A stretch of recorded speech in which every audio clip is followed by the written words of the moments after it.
पार्किंगच्या वादातून एका डॉक्टर कुटुंबाला मोठ्या मानसिक त्रासाला सामोरे जावे लागत असल्याचा आरोप करण्यात आला आहे। परिस्थिती इतकी गंभीर झाल्याचा दावा आहे की सोसायटीतील धुरंधर ग्रुपमुळे डॉक्टर कुटुंब आता तब्बल 1 कोटी रुपये खर्च करून घेतलेले घर आणि केलेले इंटिरियर विकून सोसायटी सोडण्याच्या तयारीत आहे। टिटवाळ्यातील कैलास रिजन्सी या उच्चभ्रू सोसायटीमध्ये डॉक्टर राकेश जाटव पत्नी आणि 3 वर्षाच्या मुलीसह राहतात। डॉक्टर आंबिवली परिसरात रुग्णालयात प्रॅक्टिस करतात। काही दिवसांपूर्वी पार्किंगच्या कारणावरून सोसायटीतील काही रहिवाशांसोबत व्हॉट्सअप चॅटिंग दरम्यान वाद झाला। त्यानंतर डॉक्टरांनी याबाबत तक्रारही केली। मात्र त्यानंतर सोसायटीतील धुरंधर ग्रुपमधील काही रहिवाशांनी एक ग्रुप तयार करून आपला आणि कुटुंबाचा मानसिक छळ सुरू केल्याचा आरोप डॉक्टर कुटुंबाने केला आहे। मी गेल्या 10 वर्षापासून आंबेली मोहनेमध्ये प्रॅक्टिस करतो आणि राहायला मी रेजन्सी यवाना जे की शहाडमध्ये आहे।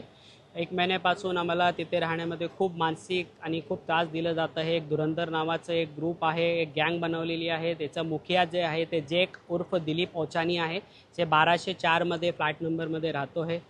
आणि काही व्हॉट्सअपवर एक वाद झालं होतं। ते वादाला ते मनावर घेऊन त्यांनी माझ्या घरी रात्री सुमारे 1:30 ते 2 वाजता रात्री येऊन माझ्या घरी येऊन त्यांनी मला मारहाण करायचा प्रयत्न केला। माझ्या अंगावर धावून आलं, माझ्या वाईफच्या अंगावर धावून आलं। ते बघून माझ्या 3 वर्षाची मुलीला भरपूर त्रास झाला। ते सुद्धा बघून त्यांनी काही हे नाही केलं, तरी अंगावरच येतच होतं।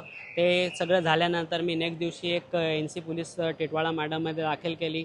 NC केल्यानंतरही तो काही झुकायला तयार नाही आहे। त्याच्यावर कंटिन्यूस आम्हाला सोसायटीमध्ये राहण्यामध्ये खूप त्रास देतात। ते लोक एक धुरंधर नावाची एक पूर्ण त्यांची ग्रुप बनलेलं आहे, टीम बनलेली आहे।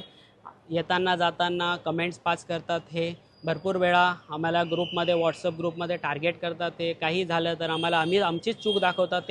तेच दाखवतात की हे चेअरमॅन आहे।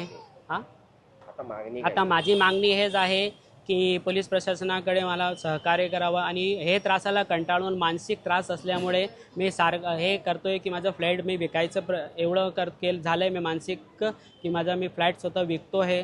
काही कमी दाम भेटलं तरी मी आता एवढं मानसिक प्रॉब्लेममध्ये आहे की माझा फ्लॅट मी विकायचं निर्णय घेतलेला आहे। पण प्रशासनाकडे माझी हेच मागणी आहे की ह्याच्या पुढे कोणाही फॅमिलीसोबत हे परत घडायला नाही पाहिजे। त्याला जे माणूस आहे, जे गँग आहे त्यांची जॅक ओचलानी आहे आणि धुरंधर ग्रुप आहे, धुरंधर ग्रॅप आहे आणि हे लोक सगळं मेजॉरिटी कम्युनिटी आहे तिथे आणि आम्ही मायनॉरिटी कम्युनिटी आहे, म्हणून आम्हाला भरपूर त्रास दिला जातं आहे तिकडे। पोलीस प्रशासनाकडे हेच मागणी आहे की त्यांच्यावर कायदेशीर कारवाई करा। धन्यवाद।